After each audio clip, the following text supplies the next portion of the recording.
শঙ্কা জাগিয়ে স্বস্তির বিদায়। ভোটার উপস্থিতি দেখাতে ২ কোটি ভাতাভোগীকে টার্গেট করেছে সরকার, বললেন রিজভী। মন্দিরে গিয়ে নৌকায় ভোট চাইলেন মমতাজ। যুক্তরাষ্ট্রের একটাই লক্ষ্য, শেখ হাসিনাকে সরিয়ে দেওয়া, বললেন মেনন। আমি যা কামাই করেছি কোনো নেতা সেটা পারে নাই। পুলিশের এডিসি হারুন সাময়িক বরখাস্ত। এবার দেখুন বিস্তারিত। ২০২৩ শুরুটাই হয়েছিল শঙ্কা দিয়ে। এই শঙ্কার শুরু আরও কিছুদিন আগে, সেটা ছিল ২০২২ সালের বহুল আলোচিত ১০ ডিসেম্বর। যদিও শেষ পর্যন্ত বিএনপি আন্দোলনের মাঠে তেমন সুবিধা করতে পারেনি, তবে ২০২৩ সালের শুরু থেকেই চোখ রাঙানি দিচ্ছিল বেশ কৌশলে। জানুয়ারি মাস থেকেই সরকারের পতনের আন্দোলনে সরব হয়ে ওঠে বিএনপি। কেন্দ্র থেকে তৃণমূল পর্যন্ত দলের সাংগঠনিক সক্ষমতা নিয়ে চলে নানান পরীক্ষা নিরীক্ষা। বারবার আলোচনায় উঠে এসেছিল এক দফা দাবি। বিএনপির আন্দোলনের লক্ষ্যবিন্দুতে পরিণত হয় বর্তমান সরকারের পদত্যাগ, সংসদ বিলুপ্তি এবং নির্দলীয় তত্ত্বাবধায়ক সরকারের অধীনে নির্বাচন। বিএনপির এই এক দফা আন্দোলনের পালে হাওয়া দেয় মার্কিন ভিসা নীতি। গত ২৪শে মে মার্কিন পররাষ্ট্রমন্ত্রী অ্যান্টনি ব্লিংকেন বাংলাদেশের নির্বাচন ঘিরে নতুন ভিসা নীতি ঘোষণা করেন। বছরের শেষার্ধে নির্বাচন নিয়ে মার্কিন ভিসা নীতি রাজনীতিতে এত গুমোট ভাব এনে দিয়েছে। এতে বিরোধী শিবিরে খুশি নামলেও আওয়ামী লীগ ছিল বেশ চাপে, বিশেষ করে যাদের স্ত্রী সন্তান বিদেশে। সেসব নেতা ও কর্মকর্তা পড়েছেন বিপাকে। দুশ্চিন্তায় নানা মহলে যোগাযোগ করতেও দেখা গেছে অনেককে। মার্কিন এই ভিসা নীতি দেশের রাজনীতিতে একটা উত্তাপ এনে দেয়। রাজনীতিতে শুরু হয় পাল্টাপাল্টি কর্মসূচি।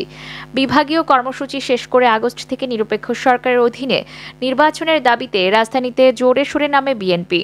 সেপ্টেম্বর থেকে অক্টোবর পর্যন্ত মাঠে চলে এই কর্মসূচি। নানা শঙ্কার মধ্যেও আওয়ামী লীগ পাল্টা কর্মসূচি দিয়ে মাঠে ছিল। দুই দলের পাল্টাপাল্টি কর্মসূচি বেশ ভীতির পরিবেশ তৈরি করলেও শান্ত ছিল মাঠ।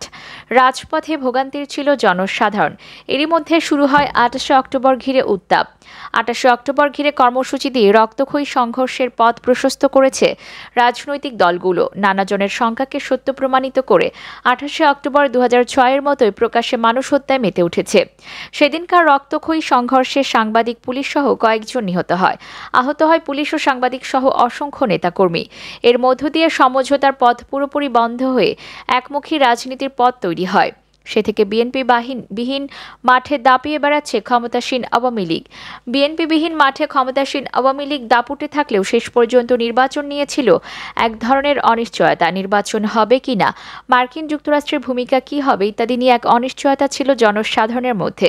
বিশেষ করে এ সময় নতুন করে মার্কিন নিষেধাজ্ঞার শঙ্কা করেছিলেন সুশীল সমাজসহ বিএনপি এবং তাদের সমমনা রাজনৈতিক মিত্র। কিন্তু শেষ পর্যন্ত তেমন কিছুই হয়নি। মার্কিন নিষেধাজ্ঞাও আসেনি। নির্বাচন কমিশন দ্বাদশ জাতীয় সংসদ নির্বাচনের তফসিল ঘোষণা করে। তবে তখনও মার্কিন ভীতি ছিল সরকার এবং ক্ষমতাসীন দল আওয়ামী লীগের। কারণ মার্কিন যুক্তরাষ্ট্রে প্রতি বছর ১০ ডিসেম্বর আন্তর্জাতিক মানবাধিকার দিবসে বিশ্বের বিভিন্ন দেশের মানবাধিকার চিত্র নিয়ে প্রতিবেদন প্রকাশ করে এবং নিষেধাজ্ঞা আরোপ করে থাকে। তবে শেষ পর্যন্ত স্তুতিই দিয়েছে মার্কিন মানবাধিকার প্রতিবেদনে। নতুন করে নিষেধাজ্ঞার খড়গ আসেনি। অপরদিকে ভোটার উপস্থিতি দেখাতেই ২ কোটি ভাতাভোগীকে টার্গেট করেছে সরকার, বললেন রিজভী।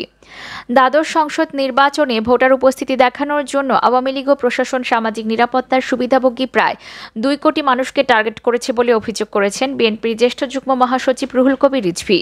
তিনি বলেন, সামাজিক নিরাপত্তার সুবিধাভোগীদের কার্ড জমা নেওয়া হচ্ছে, যা ভোট দেওয়া সাপেক্ষে ফেরত দেওয়া হবে। ভোট কেন্দ্রে না গেলে কার্ড বাতিলের হুমকি দেওয়া হচ্ছে, ভয়ভীতি প্রদর্শন করা হচ্ছে। বিকেলে ভার্চুয়াল সংবাদ সম্মেলনে রুহুল কবির এসব অভিযোগ করেন। তিনি বলেন, গণতান্ত্রিক বিশ্বের চোখে ধুলা দিতে আওয়ামী লীগ সরকার এই অমানবিক পন্থা নিয়েছে।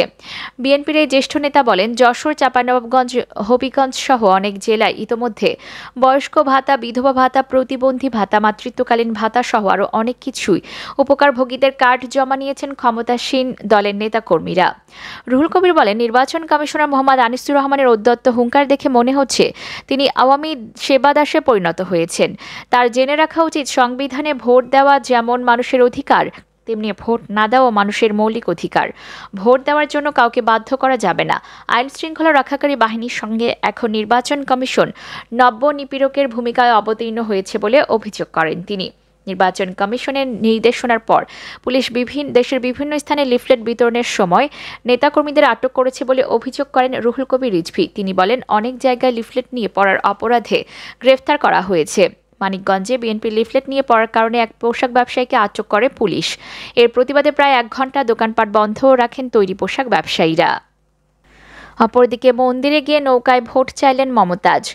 ধর্মীয় উপাসনালয়ের নির্বাচনী প্রচারণা নিষিদ্ধ থাকলেও মানিকগঞ্জ 2 আসনে আওয়ামী লীগের প্রার্থী কণ্ঠশিল্পী মমতাজ বেগম নির্বাচনী আইন উপেক্ষা করে মন্দিরে অনুষ্ঠিত লীলাকীর্তন অনুষ্ঠানে ভোটারদের কাছে নৌকা প্রতীকে ভোট চেয়েছেন। স্থানীয় চেয়ারম্যান মহিদুর রহমান সকালে এই তথ্য নিশ্চিত করেছেন। মন্দির পরিচালনা কমিটির সভাপতি ইস্ট ওয়েস্ট ইউনিভার্সিটির প্রফেসর ডক্টর গুরুদাস মণ্ডলের সঙ্গে কথা হলে তিনি জানান, এমপি মমতাজ বেগমকে মন্দির কমিটির সিদ্ধান্ত অনুযায়ী নিমন্ত্রণ করা হয়েছিল। সেখানে তিনি আসেন এবং বক্তব্যও রাখেন। তিনি আরও জানান, এমপি মমতাজ বেগম উপস্থিত ভক্তবৃন্দের কাছে নৌকা প্রতীকে ভোট চেয়েছেন। বিষয়টি নিয়ে জেলা রিটার্নিং অফিসার জেলা প্রশাসক রেহেনা আক্তারের কাছে জানতে চাওয়া হলে তিনি কোনো মন্তব্য করেননি। অপরদিকে যুক্তরাষ্ট্রের একটাই লক্ষ্য, শেখ হাসিনাকে সরিয়ে দেওয়া, বললেন মেনন।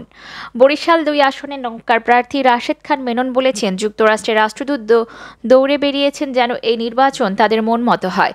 যখন তারা দেখলেন সেটা করতে পারছেন না, তখন তাদের একটাই লক্ষ্য, শেখ হাসিনাকে ক্ষমতা থেকে সরিয়ে দেওয়া। বিকেলে বানারীপাড়া সদর ইউনিয়ন পরিষদে এক উঠান বৈঠকে মেনন এসব কথা বলেন। ওয়ার্কার্স পার্টির সভাপতি আরও বলেন, তারা বঙ্গোপসাগরে ঘাঁটি চান, আমার দেশে অস্ত্র বিক্রি করতে চান, আমার দেশের গ্যাস চান। যখন তাও পারলেন না, তখন ভিসা নীতি ঘোষণা করলেন। প্রধানমন্ত্রী জবাবে সংসদে বলেছেন, 7 সমুদ্র পেরিয়ে আমেরিকা যাওয়ার দরকার নেই। রাশেদ খান মেনন বলেন, এই নির্বাচনে বিএনপি জামায়াত অংশ নেয়নি। 2014 সালেও অংশ না নিয়ে আগুন দিয়ে মানুষ পুড়িয়েছে, এবারও একই কাজ করছে। বিএনপি যাদের খুঁটির জোরে নড়ছে তারা হচ্ছে পশ্চিমা বিশ্ব, মার্কিন যুক্তরাষ্ট্র এবং ইউরোপীয় ইউনিয়নের দেশগুলো। তারা 1 বছর আগে আমাদের মানবাধিকার লঙ্ঘনের নামে স্যাংশন দিয়েছে। তিনি বানারীপাড়াবাসীকে প্রতিশ্রুতি দেন, নির্বাচিত হলে প্রথমে শেখ হাসিনার কাছ থেকে এখানকার সন্ধ্যা নদীতে সেতু নির্মাণ আদায় করে নেবেন। বানারীপাড়া সদর ইউনিয়নে অনুষ্ঠিত উঠান বৈঠকে সভাপতিত্ব করেন উপজেলা পরিষদের চেয়ারম্যান সহ আরও অনেকে সেখানে উপস্থিত ছিলেন। অপরদিকে আমি যা কামাই করেছি কোনো নেতা সেটা পারে নাই। ফরিদপুর 4 আসনে আওয়ামী লীগের প্রার্থী কাজী জাফরুল্লাহর উদ্দেশ্যে স্বতন্ত্র প্রার্থী মুজিবুর রহমান চৌধুরী নিকজন বলেছেন, চাচা আপনাকে নৌকা দেয় ঠিক, কিন্তু আমাকে বৈঠা দিয়া একবার আনারস, একবার সিংহ, এবার ঈগল পাখি। কারণ আমার কামাই আছে, আমি যা কামাই করেছি বাংলাদেশের কোনো নেতা সেটা কামাই করতে পারে নাই। খালি প্রশাসনের দোষ দিয়া লাভ নাই, মাঠে থাকতে হয়, জনগণের সঙ্গে মিশতে হয়। অপরদিকে পুলিশের এডিসি হারুন সাময়িক বরখাস্ত। ছাত্রলীগের 3 নেতাকে থানায় ধরে নিয়ে বেধড়ক মারধরের ঘটনায় রমনা বিভাগের অতিরিক্ত উপকমিশনার হারুনুর রশিদকে সাময়িকভাবে বরখাস্ত করা হয়েছে। প্রজ্ঞাপনে উল্লেখ করা হয়, ঢাকা মেট্রোপলিটন পুলিশের অতিরিক্ত উপকমিশনার হারুনুর রশিদকে জনস্বার্থে সরকারি কর্ম থেকে বিরত রাখা আবশ্যক ও সমীচীন। হারুনুর রশিদকে সরকারি চাকরি আইন 2018 এর 39 1 ধারার বিধান মোতাবেক 11/9/2023 তারিখ থেকে সরকারি চাকরি থেকে সাময়িক বরখাস্ত করা হলো। সাময়িক বরখাস্তকালীন তিনি পুলিশ অধিদপ্তর সংযুক্ত থাকবেন এবং বিধি অনুযায়ী খোরপোশ ভাতা প্রাপ্য হবেন। জনস্বার্থে এই আদেশ জারি করা হলো।